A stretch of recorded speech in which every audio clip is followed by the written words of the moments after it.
मैंने अपनी जर्नी की शुरुआत 2019 के अंदर की थी एंड तब से लेके अब तक बहुत सारी चीजें बदल चुकी हैं। इन 5 सालों के अंदर मैंने ऐसी बहुत सारी मिस्टेक्स की जिनकी वजह से मुझे कई फेलियर्स का भी सामना करना पड़ा। आज की इस वीडियो के अंदर हम लोग उन 5 मिस्टेक्स के बारे में जानने वाले हैं जो कि मेरी लाइफ के अंदर बहुत ज्यादा क्रूशियल मिस्टेक्स रही एंड मैं नहीं चाहता कि आप लोग भी उन सारी मिस्टेक्स को रिपीट करो। तो इस वाली वीडियो को एंड तक जरूर देख के जाना। एंड आप में से 75% लोगों ने इस वाले चैनल को सब्सक्राइब करके नहीं रखा हुआ है, तो आई रिक्वेस्ट यू कि अगर आप लोगों को ये वाली वीडियोस पसंद आ रही हैं तो प्लीज इस वाले चैनल को सब्सक्राइब जरूर करके रख लेना। एंड बिना देर के चलिए शुरू करते हैं। तो जो सबसे पहली मिस्टेक मेरी रही वो थी switching from one field to another. मैं किसी भी फील्ड पे 1 महीने से ज्यादा नहीं टिक पाता था। मैं जब भी किसी चीज के ऊपर काम करने की कोशिश करता था, चाहे वो प्रोग्रामिंग हो, वेब डेवलपमेंट हो, ब्लॉगिंग हो, एफिलिएट मार्केटिंग हो, ड्रॉप शिपिंग हो, किसी भी चीज पे अगर मैं काम करने की कोशिश करता था ना, मैं हमेशा उस चीज से स्विच करता रहता था। जब भी मैंने किसी चीज की शुरुआत करने की कोशिश की, सपोज करो मैंने वेब डेवलपमेंट की शुरुआत की, लेकिन 1 हफ्ते के अंदर अंदर मैं मशीन लर्निंग के ऊपर स्विच कर जाता था। मशीन लर्निंग करते करते करते करते मैं डीप लर्निंग पे स्विच कर जाता था। डीप लर्निंग से आर्टिफिशियल इंटेलिजेंस से ऐप डेवलपमेंट से कोर प्रोग्रामिंग, डीएस से, इन सारी चीज़ों पे मैं स्विच करता रहता था, जिसकी वजह से मेरा बहुत ज़्यादा टाइम लॉस हुआ।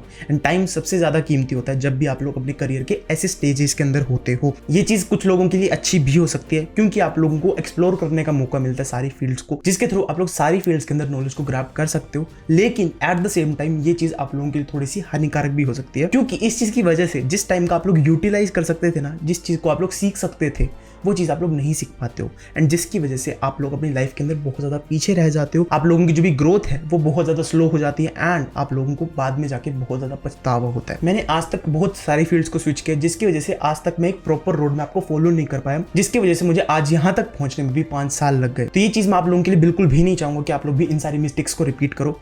आप लोगों को एक फील्ड को पकड़ना है, उस फील्ड के अंदर मेहनत करते जाना है। आप लोगों को क्या करना है, एक फील्ड को सिलेक्ट करना है। आप लोग अपने दोस्तों के साथ बातें कर सकते हो कि आप लोगों को कौन सी फील्ड चूज करनी चाहिए। आप लोग मेरे कमेंट सेक्शन के अंदर आके पूछ सकते हो कि आपको कौन सी फील्ड चूज करनी चाहिए। आप लोगों को अपनी स्किल सेट को देखना चाहिए कि आप लोगों को क्या स्किल ऑलरेडी आती है एंड क्या आप लोग उस स्किल के ऊपर बिल्ड कर सकते हो। आप लोगों को यूट्यूब वीडियोस देखनी चाहिए, डॉक्यूमेंट्रीज देखनी चाहिए, जिसके थ्रू आप लोगों को बहुत ज्यादा अच्छा एक पर्सपेक्टिव मिलेगा कि आप लोगों को किस फील्ड के अंदर जाना चाहिए।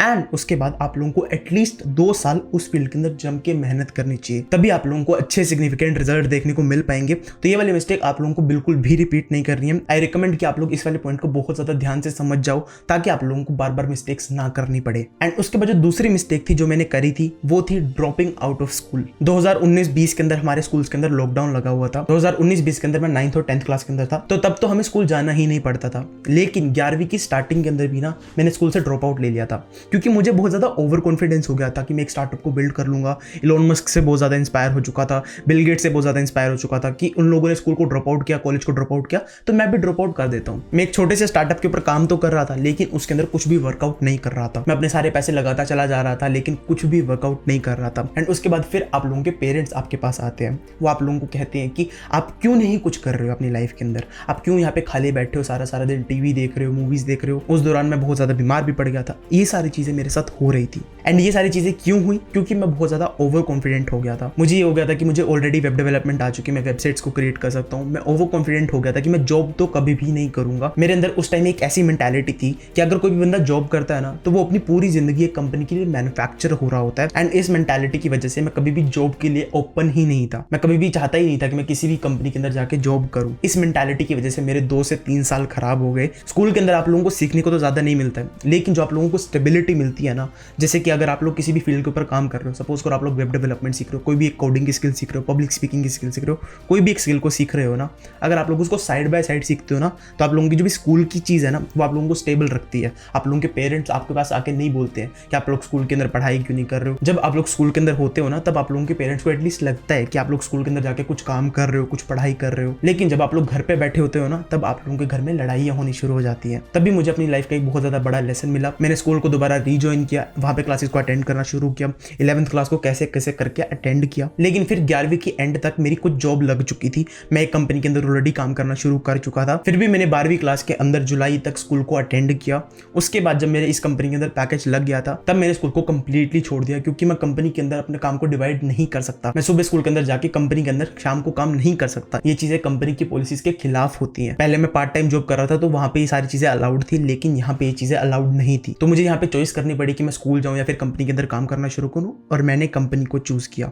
आई थिंक ये वाला डिसीजन मेरे लिए बहुत ज़्यादा अच्छा रहा। उसकी वजह से आज मैं अपने यूट्यूब चैनल के ऊपर भी फोकस कर पा रहा हूँ, मैं अपनी जो भी कंपनी का काम है उसको भी अच्छी तरीके से कर पा रहा हूँ एंड कंपनी के अंदर भी अच्छी ग्रोथ मुझे मिल पा रही है। मैंने ऐसी बहुत सारी स्किल्स को भी बिल्डअप कर लिया जिसकी वजह से आज मुझे बहुत ज़्यादा बेनिफिट मिलता है। तो आप लोगों को इस चीज़ से क्या सीख मिल सकती है? आप लोगों को इस चीज़ से ये सीख लेनी चाहिए कि जब तक आप लोगों ने अपनी लाइफ के अंदर कुछ भी अचीव नहीं किया, आप लोगों ने कोई भी जॉब को क्रैक नहीं किया, आप लोगों के पास एक फाइनेंशियल स्टेबिलिटी नहीं है, तब तक आप लोगों को अपने स्कूल को, कॉलेज को कभी भी ड्रॉप आउट नहीं करना चाहिए। आप लोगों की जो भी स्किल है, जो भी आप लोगों का काम है, वो साइड बाय साइड चलता रहे। आप लोगों का जो भी स्कूल होता है, कॉलेज होता है, वो आप लोगों को स्टेबिलिटी प्रोवाइड करता है एंड जब आप लोगों की लाइफ के अंदर स्टेबिलिटी होती है ना, तभी आप लोग अपनी स्किल्स के ऊपर फोकस कर पाते हो। तो ये चीज़ आप लोगों को ध्यान में रखनी है। कभी भी आप लोगों को ओवर कॉन्फिडेंट होकर अपने स्कूल को, कॉलेज को ड्रॉप आउट नहीं करना है। किसी भी बंदे से मोटिवेट होकर तो बिल्कुल भी ड्रॉप आउट नहीं करना है। तो आई होप आप लोगों को समझ में आया होगा। उसके बाद जो तीसरा रीजन जिसकी वजह से मैं फेल हुआ वो था, मैं हमेशा किसी ना किसी की कॉपी करता रहता था। मैं कभी अमन अग्रवाल से इंस्पायर हो जाता था, मैं कभी फिजिक्स वाला से इंस्पायर हो जाता था, मैं कभी इलोन मस्क से इंस्पायर हो जाता था, मार्क ज़करबर्ग से, जेफ बेजोस से, मैं इन लोगों से इंस्पायर हो जाता था एंड इनकी कॉपी करना शुरू कर देता था। मैंने जब इलोन मस्क के बारे में पढ़ा तो मैंने देखा कि वो 16-16 घंटे दिन के अंदर काम करते हैं। तो मैंने क्या किया, मैं 20 घंटे काम करना शुरू कर दिया। वो एक कॉम्पिटिटिव स्पिरिट थी, वो एट द सेम टाइम एक अच्छी चीज़ भी थी, लेकिन एट द सेम टाइम वो एक बुरी चीज़ भी थी। मैं हमेशा किसी ना किसी की कॉपी करने की कोशिश कर रहा था। जब मैंने मार्क ज़करबर्ग के बारे में पढ़ा तब मैंने अपना खुद का एक सोशल मीडिया प्लेटफॉर्म बिल्ड करना शुरू कर दिया एंड मैंने ऐसे बहुत सारे सोशल मीडिया प्लेटफॉर्म्स को बिल्ड करने की कोशिश की है। मैंने इंस्टाग्राम जैसे एक प्लेटफॉर्म को बिल्ड करने की कोशिश की थी। उस वाले प्लेटफॉर्म का नाम मैंने बडी रखा था, लेकिन वो सारी चीज़ मैं कभी लॉन्च ही नहीं कर पाया क्योंकि मेरे को बाद में समझ में आता था, बहुत ज़्यादा बाद के अंदर जाके समझ में आता था कि ये वाली जो मार्केट है ना, इसके अंदर प्रोडक्ट की प्लेसमेंट नहीं हो पाएगी क्योंकि इस वाले मार्केट के अंदर ऑलरेडी बहुत ज़्यादा कॉम्पिटिटर्स हैं। मुझे ये चीज़ें बहुत ज़्यादा लेट समझ में आती थी। मैं इनकी कॉपी कर करके इन्हीं के प्रोडक्ट्स को बिल्ड करता रहता था। जब बिल गेट्स से इंस्पायर हुआ था तो खुद की विंडोज़ बनाने लग गया था। ऐसी बहुत सारी चीज़ें मेरे साथ हुई थी। इन चीज़ों से मैं बहुत सारी चीज़ें सीखता भी था, लेकिन एट द सेम टाइम मेरा बहुत ज़्यादा टाइम वेस्ट होता था। मैं हर रोज़ किसी ना किसी नए बंदे से इंस्पायर हो जाता था। अगर मैं अमन अग्रवाल से इंस्पायर हुआ तो मैं खुद का एक यूट्यूब चैनल चालू कर देता था। आप लोग मानोगे नहीं, इससे पहले, इस वाले चैनल से पहले भी मेरे 3 यूट्यूब चैनल्स ऑलरेडी रह चुके हैं, जहाँ पे कभी तो मैं फिजिक्स, केमिस्ट्री, मैथ पढ़ाता था। उस वाले चैनल का नाम था गर्ग अकेडमी। उसके बाद मैंने कोडिंग पढ़ाना शुरू किया एक अलग चैनल के ऊपर। उसके मैंने बुक समरीज डालना शुरू किया। ऐसी मैंने बहुत सारी चीजें की हैं ऑलरेडी। इन सारे लोगों को कॉपी करते करते ना ऐसी मैंने बहुत सारी फालतू की चीजें की हैं, लेकिन वो सभी की सभी चीजें एक एक्सपीरियंस बन चुकी हैं। मैं कभी भी इन सारी चीजों को ऐसे नहीं करा था कि मेरे को 1-2 सालों के अंदर सक्सेसफुल होना है, लेकिन आप लोगों को होना है। अगर आप लोग इस वाली वीडियो को देखने आए हो ना, तब आप लोगों को सक्सेसफुल होना है and it will be better कि आप लोग कम से कम टाइम के अंदर सक्सेसफुल हो पाओ। तभी मैं आप लोगों को रिकमेंड करता हूं कि आप लोग किसी से इंस्पिरेशन ले सकते हो, आप लोग उनके काम से इंस्पिरेशन ले सकते हो, लेकिन कभी भी उनकी कॉपी करने की कोशिश मत करो। हमेशा उनसे इंस्पिरेशन लेके, हमेशा उनके काम को देख के अपने काम के अंदर इंप्रूवमेंट्स करने की कोशिश करो। एंड यही सारी चीजें मैंने खुद ने भी बाद में इंप्लीमेंट की। एंड उसके बाद जब कोई 16 साल का बंदा जॉब नहीं कर रहा था, मैंने खुद का एक पाथ बनाया एंड अपने पाथ को फॉलो करना शुरू किया। ऐसे ही आप लोग भी अपना खुद का एक पाथ बना सकते हो। मैं कभी भी आप लोगों को ये नहीं कहता हूं कि आप लोग जाके जॉब करो, आप लोग अपनी खुद के पाथ को एक्सप्लोर करो। आप लोग स्टार्टअप भी कर सकते हो, आप लोग कुछ भी कर सकते हो। अगर आप लोगों को फ्रीलांसिंग करने का मन है तो आप लोग वो जाके करो। आप लोगों के पास फुल अपॉर्चुनिटी है। अगर आप लोग यंग हो ना, तब आप लोगों के पास बहुत सारी अपॉर्चुनिटीज ऑलरेडी प्लेट के अंदर होती है। उसके बाद जो मिस्टेक नंबर 4 थी, वो मिस्टेक मैं आज भी करता हूं एंड वो मिस्टेक है not taking care of my health. इन 5 सालों के अंदर मैं अपनी हेल्थ की केयर रखना बिल्कुल ही भूल चुका हूं। मैं इन 5 सालों से सिर्फ इस चीज में लगा हुआ हूं कि मैं कुछ ना कुछ चीज को अचीव कर पाऊं। कभी कुछ ब्लॉगिंग वेबसाइट क्रिएट करता था, कभी कुछ एफिलिएट मार्केटिंग से रिलेटेड कुछ करता था। ऐसी बहुत सारी चीजों के अंदर मैं लगा रहता था, लेकिन उस चीज के बीच में अपनी हेल्थ के बारे में बिल्कुल भूल गया एंड आज भी कुछ ज्यादा इंप्रूवमेंट नहीं कर पाया। लेकिन अभी मुझे थोड़ी सी रियलाइजेशन हुई है एंड अभी मैंने अपनी लाइफ के अंदर कुछ चेंजेस करने शुरू करे हैं, जिसकी वजह से आई होप मेरी हेल्थ थोड़ी सी इंप्रूव हो पाए। लेकिन ये वाली जो चीज है ना, ये आप लोगों के लिए भी जानना बहुत ज़्यादा ज़रूरी है। आप लोगों को अपनी हेल्थ को भी मेंटेन करके रखना है। अब इस वाली मिस्टेक के ऊपर तो मैं आप लोगों को ज़्यादा ज्ञान नहीं दे सकता क्योंकि मैं खुद भी फिट नहीं हूँ, लेकिन हाँ, मुझे इस चीज़ का पछतावा बहुत ज़्यादा होता है। तो आप लोगों को भी अपनी हेल्थ का बहुत ज़्यादा ध्यान रखना है। मैंने भी ये चीज़ शुरू कर दी है एंड आई होप कि आप लोग भी इस वाले पॉइंट के थ्रू बहुत ज़्यादा लेसन लोगे। उसके बाद जो लास्ट मिस्टेक थी जो मैंने की, वो मेरी लाइफ के अंदर बहुत ज़्यादा बड़ी मिस्टेक थी। वो थी रॉन्ग फ्रेंडशिप्स। अब रॉन्ग फ्रेंडशिप्स का मतलब वो वाले दोस्त नहीं जो कि आप लोगों की गालियाँ देते हैं, ऐसे बहुत सारे दोस्त नहीं। मेरे पास दोस्त हमेशा अच्छी संगत के ही रहे हैं, लेकिन जो मैंने अपनी लाइफ के अंदर स्टार्टिंग के अंदर दोस्त बनाए ना, वो बहुत ज़्यादा आलसी रहे हैं।